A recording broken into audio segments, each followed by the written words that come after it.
Well, hello, Internet. Today, I really am chuffed. Happy to be sitting here, happy to be chatting with my guest on the opposite side. Now, he's no longer a guest. Just days ago, I didn't know this, but he's now a colleague of mine. Yes, I'm going to introduce you to Andrew Whitaker. Many of you will know him. Many of you will have dealings with him because he's exceptionally active with 6-1 Mech Veterans Organization. You've seen him on Legacy Conversations, especially the HP Ferreira video, but there's a lot more coming from Andrew. Why? Because Andrew did this. I remember the day Koos did his first chat with me. He said to me, how are you people were in the Defense Force and you didn't learn? You volunteer. Well, Andrew did this. Andrew, we are grateful and we are thankful. And thank you. It was so good to have you here and to get that news. So this is my first chat for 2023. I'm going to pipe up and Andrew's going to fill in loads of gaps. Obviously, we've been wondering. We see Andrew in the background. We see him in SITREPS giving us updates about the HP Ferreira project. It's terrible to call it a project, but because Andrew is the businessman that he is, he puts his focus into a thing and treats it as a project because that way he can set goals and these things just happen. So, Andrew, I thank you very much. Thank you very much, Fossey. Yeah, I think to start, I was blessed with a very good memory. And as such, I have memories of people that have long forgotten me. And so my introduction to the military, firstly, I matriculated at CBC Kimberley. In those days, we wrote joint matriculation board, so it was different to the government exams. And their results came out on the 8th of January. Where was I on the 8th of January? On the troop train to Bloemfontein. So I managed to get off in Queenstown to phone my folks in East London to get my matric results. So there was, and I think the MPs that were on the train thought I was trying to AWOL, but I managed to get my results on the troop train. We then arrived in Bloemfontein early in the morning of the 9th of January. At the same time as us, the train from Durban arrived. And the way they seem to have allocated us in the bungalows or the companies in at one side was as you arrived, so you got put into a bungalow. Now, the bungalows in Bloem were quite big. They had effectively a wall down the middle and two beds on each side of the wall. And we had an English bungalow, English-speaking bungalow, because it was East London and Durban. And I'm maybe jumping the gun, but as we were allocated our beds, as you walked into bungalow 176 in Bloemfontein, the first bed to the left was Paul Kruger, who was the section leader that was killed on Smoke Shell. Then it was me. Then it was Steve Cronje, who's the driver of Paul Cronje's rattle and of Paul Kruger's rattle, and was also killed on Smoke Shell. Then there were two twins that from Natal somewhere that left soon afterwards to move to some other unit. Then there was a guy that joined the Navy PF, and the next bed was Frank Lello, who was also in that rifle and was also killed on Smoke Shell. So although I actually was, when we get to the Smoke Shell, I was actually in a different I was in a different company, and we escaped relatively unscathed. I actually knew all 7 guys that were killed in the one rifle. They were all English speaking, and I think that has driven me to a large extent. Obviously, I think social media has made things a lot better in reconnecting and things like that. But yes, I mean, did my year at one SAI, never got any rank, just a rifleman. And then when Mugabe came into power in Zimbabwe, we spent, I think, 6 weeks just outside Messina, waiting in case there was any trouble. And then it was off to the border, which I suppose culminated in a sense on the 10th of June, or probably the 8th of June, when we first started heading north to Angola. Obviously, the battle at Smoke Shell, part of Operation Skeptic, which I was part of, and we sadly lost 13 men. And then, yeah, for a long time, I think the memories were there. You tried to suppress the memories, but you didn't have people to talk to. Civilians don't understand. And I think to a large extent, a lot of guys got into trouble, psychological problems, because they didn't have anyone to talk to. Then social media started becoming more available, possibly the wrong word, but I think it was 7 years or 7.5 years ago now, there was a smoke shell reunion in Bloemfontein. There had been some before, but I wasn't aware of them. And I went to that and I met up with lots of brothers. And I call them brothers, they are almost closer than my own family. And since then, I haven't hesitated. I live in Sinsa East, which is just outside East London. But I haven't hesitated. I've tried to get to Bloemfontein at least once, sometimes twice a year. They have a wonderful club amateur. It's a little room, or probably sort of hall at the back of one SSB, and the commanding officer of one SSB allows them to use it as their clubhouse. They get together on the first Thursday of every month, and they have like really a good turnout. 40, 50, 60 people sometime. And the thing that has impressed me the most is the fact that family are there. It's not just the soldiers, their wives, their children. And I think I've said it before, and it's probably a sad indictment, but the only way veterans get remembered is if there's another war. Uh, you know, and I mean, obviously one doesn't want that, but the exciting part of Club Amateur is the children, the grandchildren, and they all get in there and they know everyone. And to me, it does in itself create some form of legacy. So I go back quite often, and yes, I caught up with HP for the first time since 1980 in, I think it was 2015 at the Smoke Shell reunion. And we hit it off.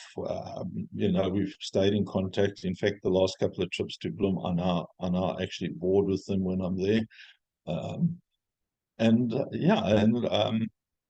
I've always been keen to get back to Angola, and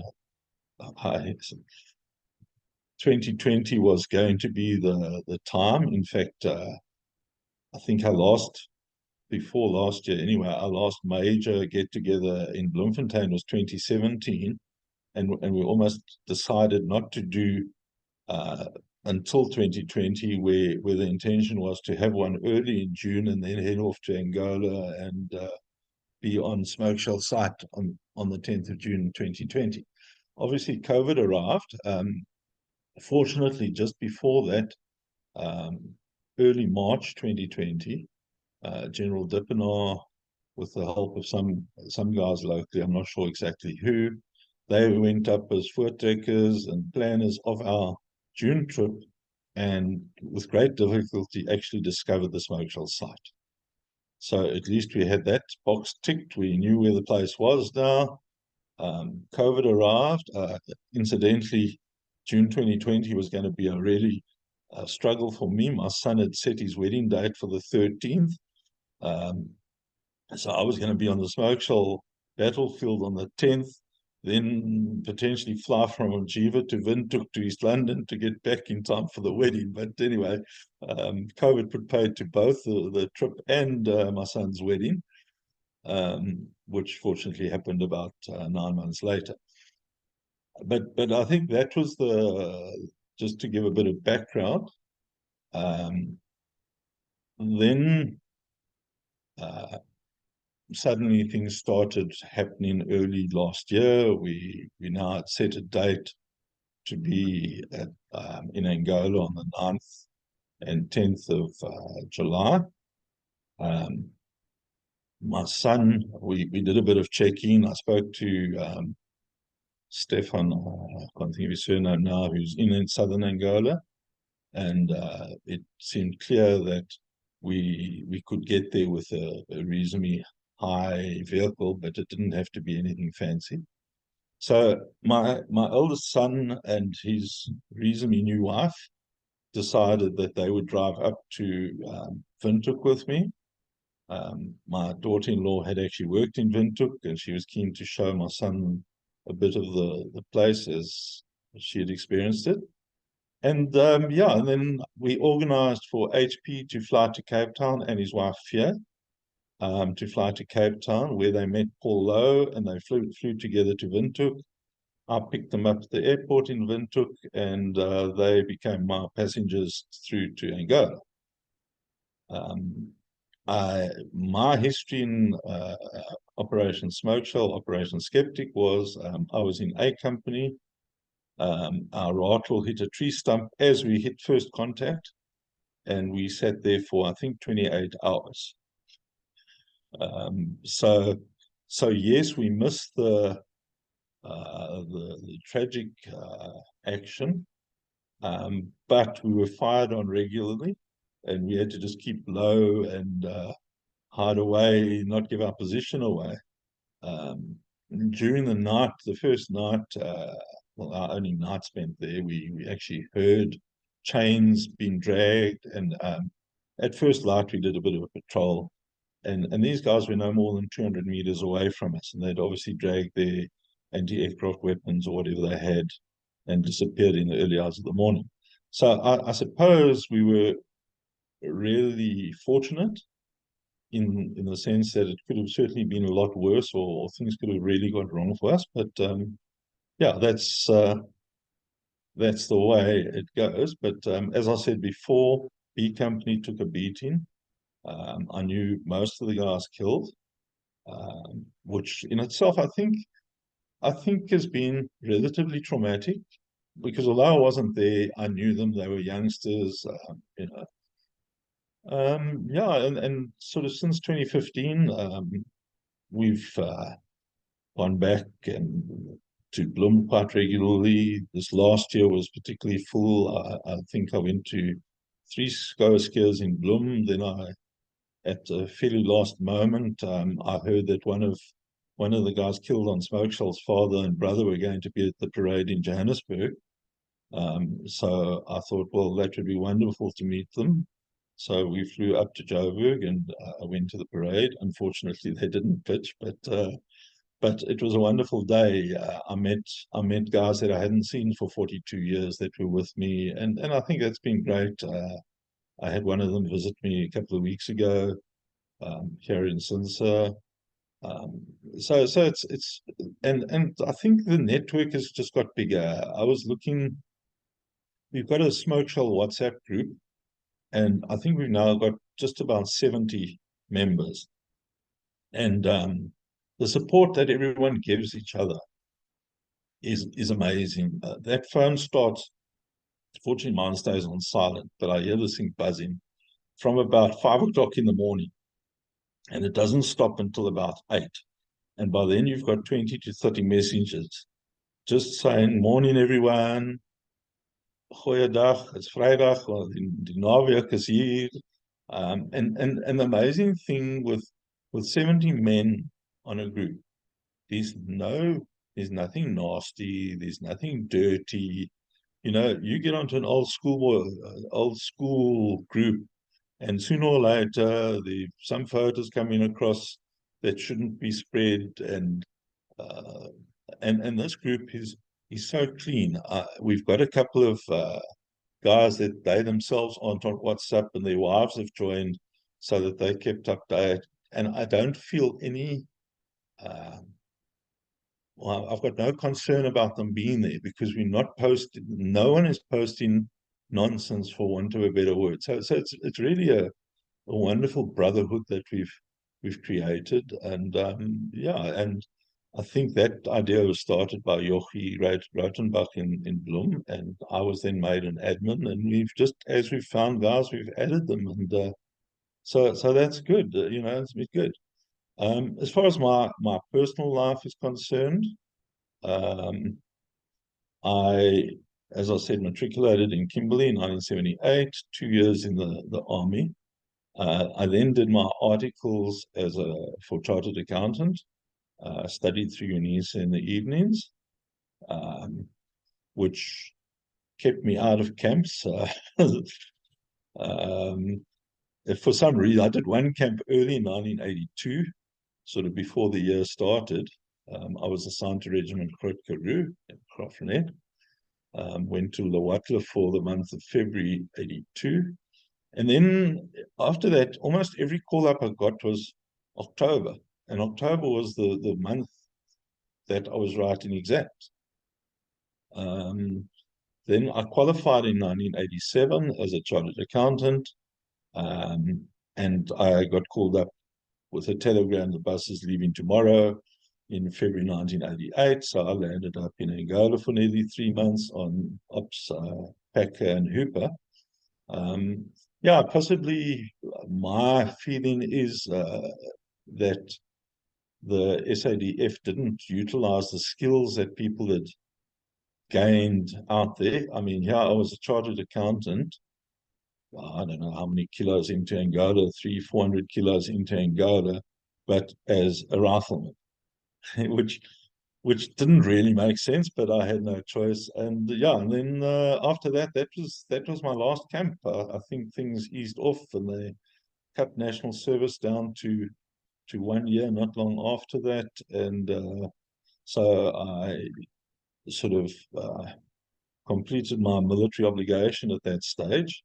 In 1990, started my own accounting practice.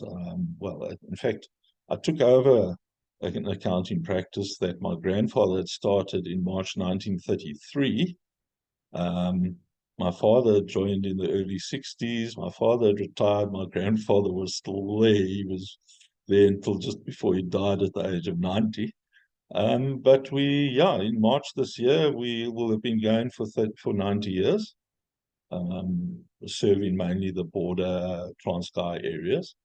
But yeah, it's brought some exciting times, good times. My oldest son, who's also a CA, is in the process of joining me, so we'll have a fourth generation on that side. Married Marlene 34 years ago. Had four children, 3 sons and a daughter. They've all done well for themselves. Oldest, as I said, is a CA. My daughter teaches matric science. My next son qualified as a tool jig and die maker and runs his own maintenance business, doing very well. And my youngest one is a fairly newly qualified advocate, and he has chambers in Sandton, Johannesburg. So yeah, it's been a long haul, putting 3 through university and things like that. But I think it's been worth it in the long run. They've all done well. And then my middle son, Brendan, has produced a granddaughter who's 2.5 and a little grandson of a year. So I think that sort of almost sums up. Then obviously we helped with the legacy conversation of HP. Myself and Nicole, we were in Bloemfontein, sadly, for a funeral of one of our staff sergeants back in the day at one side, Eugene Visser. And I assisted with that legacy video, and sort of got introduced to legacy. And I think I know a lot of the guys from 6-1, as you said, and have probably got to know a lot more in the last few years. The Angolan trip in particular, I got to know General Dippenaar very well. He was our commanding officer as Commandant Dippenaar back in 1980. And there were some real highlights of that tour. And not all of them were in Angola. We, the day before we left for Sumed, I got a WhatsApp from Dion Lamprecht, who's a journalist at Tuisgenoot, saying, is HP going to see Reinhardt in Tsumeb? And I said, well, who's Reinhardt? Anyway, the long and the short of it is Reinhardt was a German farmer and, in fact, still farms outside Tsumeb. He stood on a landmine in 1981, I think, and landed up in one mill with HP. HP, of course, was in one mill for about 3 years. And they became very friendly in one mill. They were both long-term patients. General Dippenaar, or Commandant Dippenaar back in the day, before he'd taken command of 6-1, was in charge of the security of the farmers and organizing their defense mechanisms. So he also knew Reinhardt very well. And in fact, he booked HP and Reinhardt out of hospital for a weekend. I think sort of almost a commandant organizing an AWOL. And he flew them to Tsumeb so that Reinhardt could go and visit his wife, and HP went with, and that was the last time they had seen each other. So 40 years later, uh, Dion sent me their contact details. I sent a WhatsApp saying, HP, I'm going to be have him at the Grand North Hotel in Tsumeb probably at about 3 o'clock tomorrow afternoon. Well, anyway, Reinhardt was so excited. He was there at 10 o'clock in the morning waiting for us. And of course, Dippies, who knew him well from back then, arrived. And to me, and I'll send you the photo of those three guys, the smile on Reinhardt's face at seeing these guys, it was just, to me, almost the highlight of my tour, as much as the Smoke Shoal battlefield was important. We had another interesting, the night before we left, we had a function, the Moths in Windhoek hosted us. And it turned out that the lady sitting 2 seats away from HP, although she's grey now, but she was a redhead known as Buxton back in the day, but she was HP's nurse at one, and her and her husband came on the tour with us.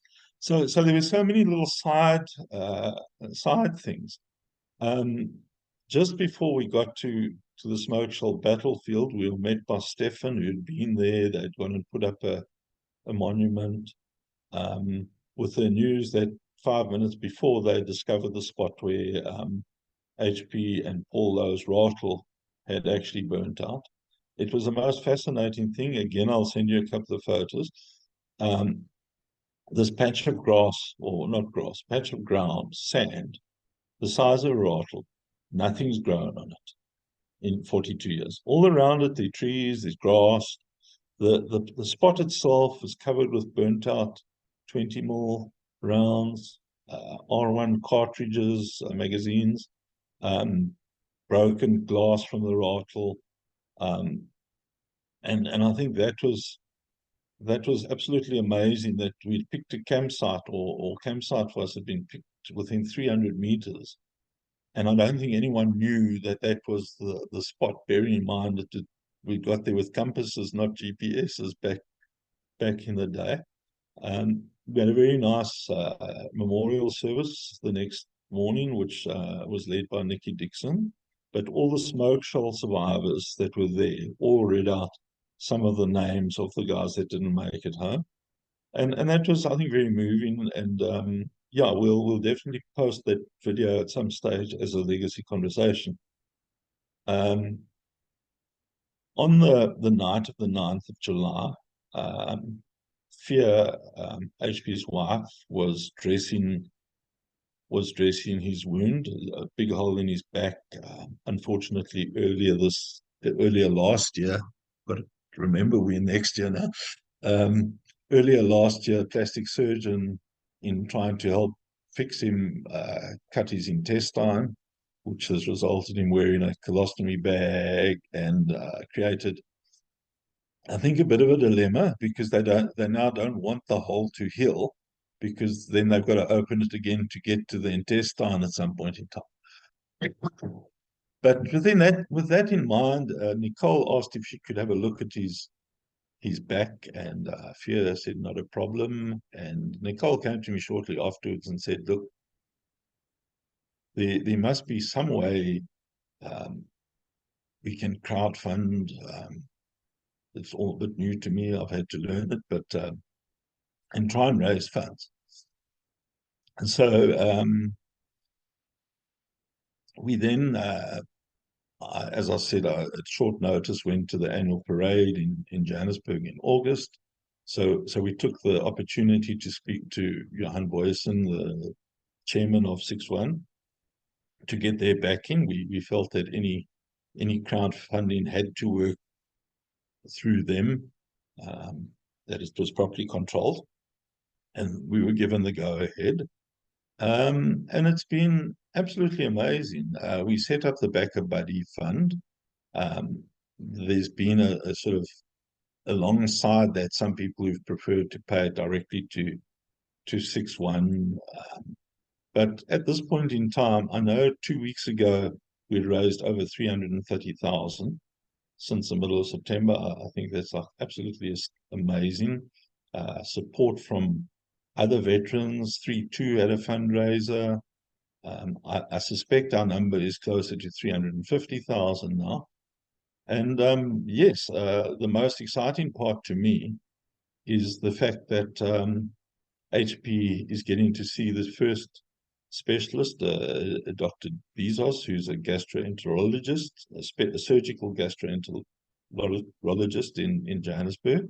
He's also chief of surgeons at Donald Gordon.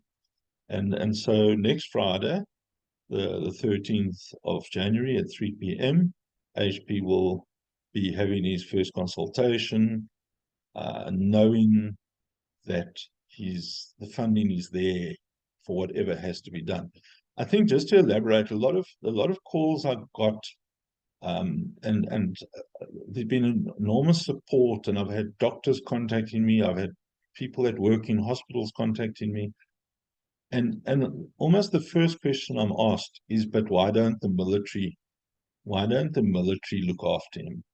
And I must just explain, the military don't necessarily shirk their responsibility, but the military won't allow him to be treated by an outside doctor, a private hospital, unless they've pre-approved. Now, HP was finding that this pre-approval was taking 2 to 3 months. If HP's got a problem today, he needs to get to a doctor today. He can't wait 2 or 3 months waiting for the pre-approval. And I think that's where we found ourselves saying we need to help this man. He is, as you saw in your interview with him, is the most remarkable man. He's so positive. I was actually telling Koos a bit earlier, and it knocked me. It really knocked me. I'm one of these guys that doesn't believe anything's true until I know it's true. And HP was telling me a few months ago about his trip to Nigeria, some 20 years ago, to see what's the guy's name, Joshua. Yeah. Anyway, he's got this big church, or he actually calls it a synagogue in Nigeria. And my immediate response to HP was, so were you scammed? Because you read that this is a big, and I'm telling you, it's thrown me off balance completely. HP pulled out the photo albums. This was around about 2002. The doctors in South Africa decided to amputate one of his legs. There was an open wound about 25 centimeters long, 5 centimeters wide. It was full of gangrene, and the doctors had given up. And he arrived in Lagos, I think it is, in Nigeria. All expenses paid. This church in Nigeria, Prophet Joshua is the guy's. It didn't cost them a thing. And he showed me day to day the photographs, how this wound got smaller and smaller. There was a black gunge that was leaking out, but it just got smaller and smaller. I think they were there for 2 weeks. Today, 20 years later, HP has a little scar on his leg. And as much as I'm not doubting Prophet Joshua did his thing, I think HP's huge faith must have played its part as well. HP doesn't see anything wrong in anyone. He's just got absolute faith that things will work for him. And if we can help that in any way, it really would be a privilege. Yeah, so other than that, I now live at the beach at Sunset East, which is 40 k's out of East London. My practice is still in East London, so I travel in most days. But yeah, I think that's pretty much me. I was nothing special in the army, just a rifleman, geweerskutter. Um, and yeah, and I think in a way, it's been quite exciting in recent times. I mean, as a young 19-year-old troopie, you wouldn't have even if you saw a general or commandant coming around you around the corner in case you were in trouble. And suddenly here we are communicating, we're talking to them. I had the privilege of with Nikki Dixon and my wife taking General Dip and I out for lunch a couple of months ago. Sadly, his wife, while he was on the Angolan tour, sadly his wife landed up in a coma, and when he got home, she stayed in the coma for a while and passed away. And he's battling a bit, so I do try and give him a call every now and then, just to know that we're there for him. But it was good to just get him out for lunch and that he can talk. But I think suddenly you're dealing with people, and I mean, I suppose in reality we've all got our qualifications, and there should be no real rank. But I'm saying we're dealing with these people that we would have avoided speaking to at all costs 42 years ago. But yeah, I don't know if there's anything you want to ask me, Fossey, that I can then respond to. I'm a bit like you. It's very much off the cuff and nothing prepared. Andrew, I've got to say thank you. I've got to say, you speak about the HP Ferreira video. Folk, I was sitting this side. I had to edit all of that out because it was such a powerful experience for me. Andrew lives through these experiences. What a blessing. What a blessing for us at Legacy Conversations to record this. And what a blessing to be able to call each other friends. So, yes, I hear what you're saying.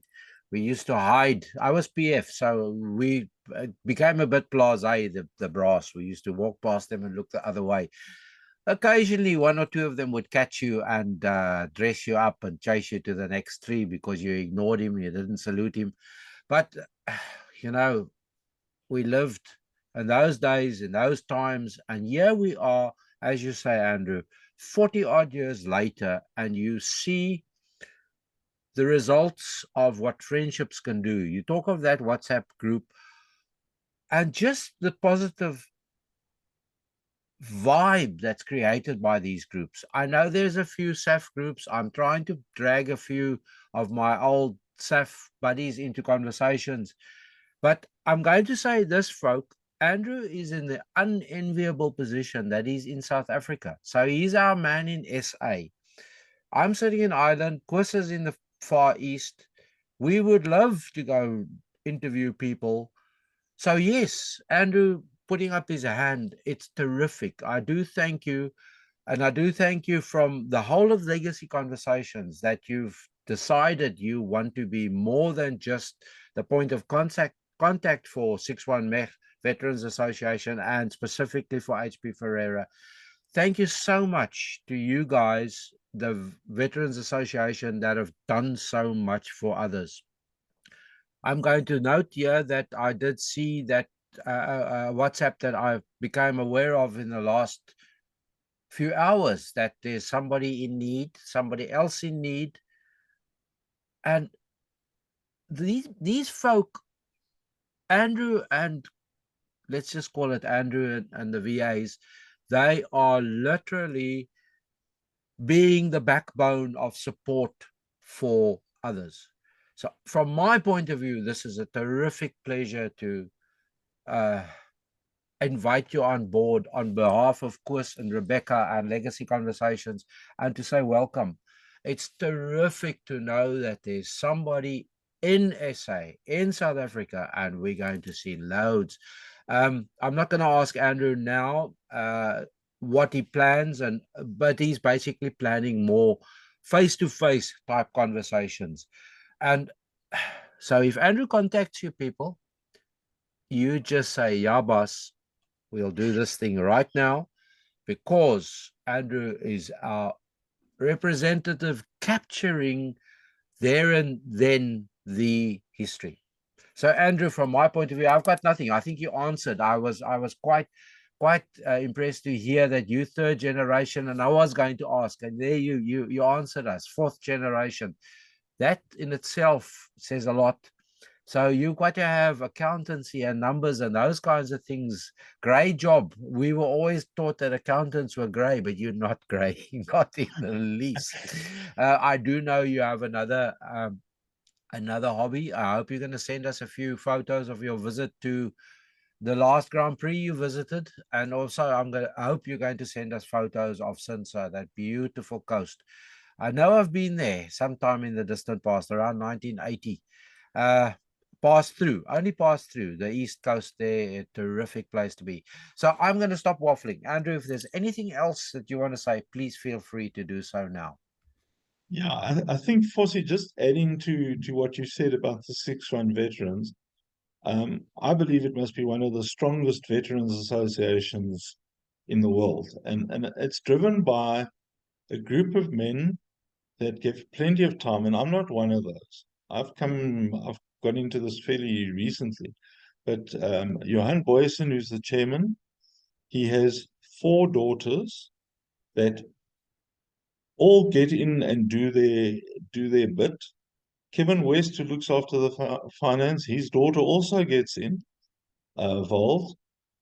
And there are a bunch of others, and I don't want to name because I'll probably miss some and upset the people, but I'm going to send you some pictures. Tammy Boysen, Johan, I think she's Johan's oldest daughter, has started a group born of 6-1. They've started a Facebook group for the children of 6-1 veterans. They have a clothing range for the children and grandchildren of 6-1 veterans. And as I said earlier, veterans get forgotten very quickly. And it's comforting to know that there is another next generation that's still going to be around in 20 years' time, 20, 30 years' time, when none of us left. And I think that's an important factor that's very often overlooked. Yes, getting back to the Grand Prix, as I mentioned, I'm blessed with a very good memory. So the South African Grand Prix from 1934 to 1966 was held in East London. And as a young boy, I was privileged to go to, I think, 3 or 4 of them. I remember Jim Clark winning 2 of them in his Green Lotus. I have a very clear memory of sitting near the tyre that was sort of doubled as a bridge over the track, watching Jim Clark eat the field up. I have a client who's now a retired dentist, who's Jody Scheckter's cousin. And I was actually at high school, boarding school, with another of Jody Scheckter's cousins. And so I think it sort of just followed on. We then decided at fairly short notice last year, the title race started to look a bit interesting. And I got home one night and I said to my wife, let's go to the Abu Dhabi Grand Prix. So we Googled and we bought tickets and we booked air tickets, and prices weren't as bad. You sort of automatically think, oh, this is going to be expensive. We had wonderful seats on the main starting line. And then we were due to go on the Monday, but Friday Omicron arrived, and of course all flights were cancelled. When I say last year, sorry, the year before, 2021. The Grand Prix tickets, they were prepared to postpone till to last year. So we were almost obligated to go. it was a wonderful experience. I think if I did it again, I've learned lots. Um, the track walk, the pit walk, for example, is a waste of time. You fenced off so far away from the actual pits that you can't really see much. Abu Dhabi, probably 40 degrees in the middle of winter. Uh, yeah, and I think I would only worry about going to the qualifying and the main race. And yeah, we had wonderful seats in terms of Fernando Alonso started in front of us, and Sebastian Vettel one place to in front of him. The podium was right across from us. Um, the pit lane was right across from us, but those cars come through so fast. Um, it's unbelievable. You cannot see the number on the car. You know that's a Red Bull, but you don't know if it's Verstappen or Perez. There's a big screen way in the distance, so you get a little bit of info there. And yes, the atmosphere was great. I think if I did it again, I would try and find somewhere on a corner that you can watch cars coming up the one straight and turning and going down the other straight, rather than just them whizzing past on the from in front of the main grandstand. But yes, a wonderful experience. It's the first one I've been to since the 1st of January 1966. Uh, so yeah, that's the story. But I'll send you some videos and some pics of that as well.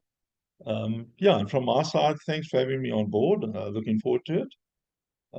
And as you said, my idea would be to try and do more face to face as I get around and about.